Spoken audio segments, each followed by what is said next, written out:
गेल्या काही दिवसांपासून सुरू असलेल्या संततधार पावसामुळे पालघर जिल्ह्यातील केळवे धरण भरून वाहू लागले आहे.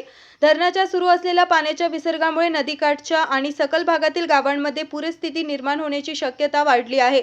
तहसीलदारांच्या समन्वयाने महसूल विभाग, जलसंपदा विभाग, पोलीस प्रशासन आणि आपत्ती व्यवस्थापन पथक घटनास्थळी तैनात असून परिस्थितीवर सातत्याने लक्ष ठेवण्यात येत आहे. जिल्हाधिकारी डॉक्टर इंदुराणी जाखड आणि पोलीस अधीक्षक यतीश देशमुख स्वतः परिस्थितीचा आढावा घेत आहेत. धोका लक्षात घेऊन मंडळपाडा येथील 45 नागरिकांची सुखरूप सुटका करण्यात आली आहे. तसेच देवशेतवाडा येथील सुमारे 180 ते 200 नागरिकांचे सुरक्षित स्थळी स्थलांतर करण्यात आले असून त्यांना तात्पुरता सुरक्षित निवारा उपलब्ध करून देण्यात आला आहे.